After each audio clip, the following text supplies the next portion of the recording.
हूतियों ने एक बार फिर अपनी मौजूदगी दर्ज कराने के लिए इजराइल को निशाना बनाया है। न सिर्फ निशाना बनाने का दावा किया जा रहा है, बल्कि हूतियों ने इजराइल पर मिसाइल अटैक किया है, जिसकी वजह से इजराइल में लोग डरे और सहमे हुए हैं। हूतियों की तरफ से किए गए हमले की वजह से हजारों इजरायली लोगों को मध्य और उत्तरी इजरायली में शरण लेने के लिए भागते हुए देखा गया। मीडिया रिपोर्ट्स के मुताबिक यमन से एक हूती मिसाइल ने इजरायली क्षितिज पर कब्जा कर लिया है। कुछ मीडिया रिपोर्ट्स ने तो यहां तक दावा किया कि 250 से ज्यादा इजरायली बस्तियों में हवाई हमले के सायरन बजने लगे थे। इसी बीच एक वीडियो भी सोशल मीडिया पर वायरल हो रहा है। इस वीडियो में कथित तौर पर यमन की मिसाइल दिखाई गई है, जिसने हाल ही में दहशत फैला दी है। वहीं आईडीएफ ने पुष्टि की है कि मिसाइल यमन में ईरान समर्थित हूती द्वारा लॉन्च की गई थी।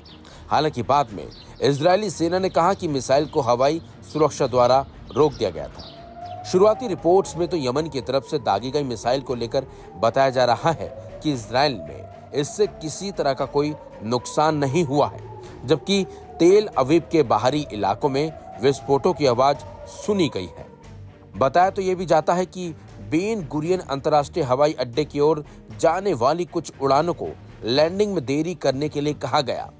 बता दें आपको, यमन से इजराइल पर यह नया हमला यूएस के हूती के खिलाफ चल रहे युद्ध के बीच हुआ है। यमन में कई हवाई हमलों के बावजूद हूतियों ने यूएस संपत्तियों पर हमला जारी रखा है, जबकि इससे पहले हूतियों ने यूएस विमान वाहक यूएसएस कार्ल विल्सन को निशाना बनाने का दावा किया था।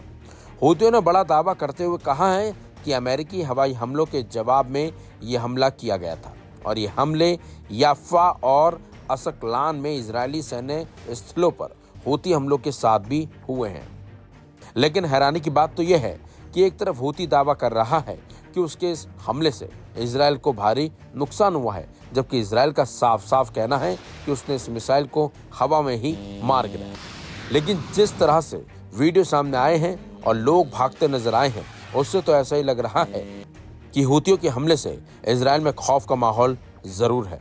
आपको बता दें, दूसरी तरफ इजराइल में सदी की सबसे भीषण आग लगी है।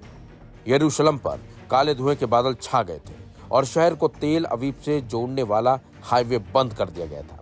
इजराइल सरकार ने स्थिति विकराल होती देख नेशनल इमरजेंसी घोषित कर दी थी। हालांकि अब इजराइल की तरफ से दावा किया जा रहा है कि आग पर काबू पा लिया है। लेकिन जिस तरीके से हूतियों ने इजराइल पर हमला किया है, इसी बीच अब देखना होगा कि इजराइल हूतियों को इसका जवाब कब और कैसे देता है, क्योंकि इजराइल दावा करता है कि अगर कोई उसके देश या उसके देश के लोगों पर हमला करेगा तो उसका मुंह तोड़ जवाब दिया जाएगा।